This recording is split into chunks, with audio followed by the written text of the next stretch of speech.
اعوذ باللہ من الشیطان الرجیم ان الحسنات یذہبن السیئات ذالک ذکری للذاکرین، بے شک نیکیاں برائیوں کو مٹا ڈالتی ہیں اور یہ نصیحت ہے نصیحت قبول کرنے والوں کے لیے۔ تو محترم سامعین کرام، اللہ تبارک و تعالیٰ کا جو نظام عبادت ہے اس کی یہ خیر و برکت ہے کہ انسان جب اللہ کی اطاعت اس کی فرما برداری میں کوئی نیک عمل کرتا ہے تو اس سے جو غلطیاں اور کوتاہیاں سرزد ہوتی ہیں، اس نیک عمل کی وجہ سے اللہ ان غلطیوں اور کوتاہیوں سے جو ہے وہ درگزر فرماتے ہیں اور ان گناہوں کو جو ہے وہ نیکیاں دھو ڈالتی ہیں۔ جیسا کہ نبی صلی اللہ علیہ وسلم نے فرمایا الصلوات الخمس والجمعۃ الی الجمعہ ورمضان الی رمضان مکفرات لما بینہن اذا اجتنبت الکبائر، او کما قال صلی اللہ علیہ وسلم۔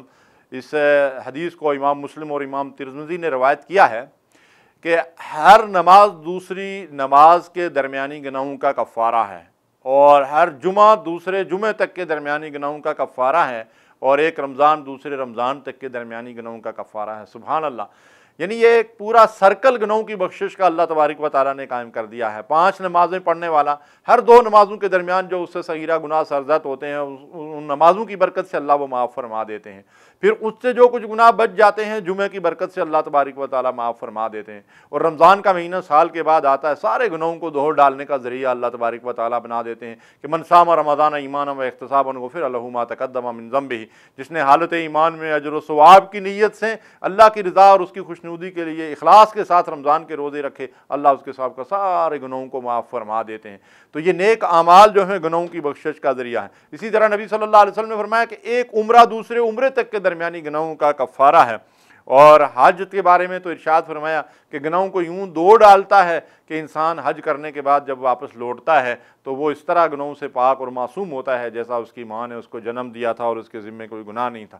اسی طرح نبی کریم صلی اللہ علیہ وسلم نے فرمایا کہ جب انسان گناہ کرتا ہے، غلطی کرتا ہے، تو اس کے دل کے اوپر ایک سیاہ داغ پڑ جاتا ہے، جیسے لوہے کو پانی لگتا ہے تو وہ زنگ آلود ہو جاتا ہے۔ تو اللہ کے نبی صلی اللہ علیہ وسلم سے پوچھا گیا کہ دل کے اس زنگ کو کیسے دور کیا جائے، تو آپ نے ارشاد فرمایا کہ قرآن کی کثرت سے تلاوت اور موت کو کثرت سے یاد کرو، یعنی خوب موت کو یاد کیا کرو اور قرآن مجید کو پڑھا کرو، اس کے ذریعے سے دلوں کا یہ زنگ جو ہے وہ دور ہو جاتا ہے۔ اللہ تعالی ہمیں نیک عمل کی توفیق دے تاکہ برائیوں سے اللہ تبارک و تعالی ہمیں درگزر فرمائے۔ وصلی اللہ علی نبینا محمد۔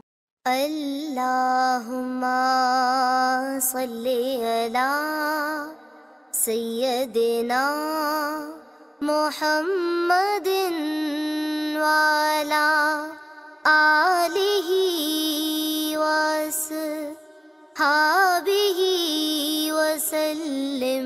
اللہم صلی علی سیدنا محمد وعلی آلہ وصحبہ وسلم۔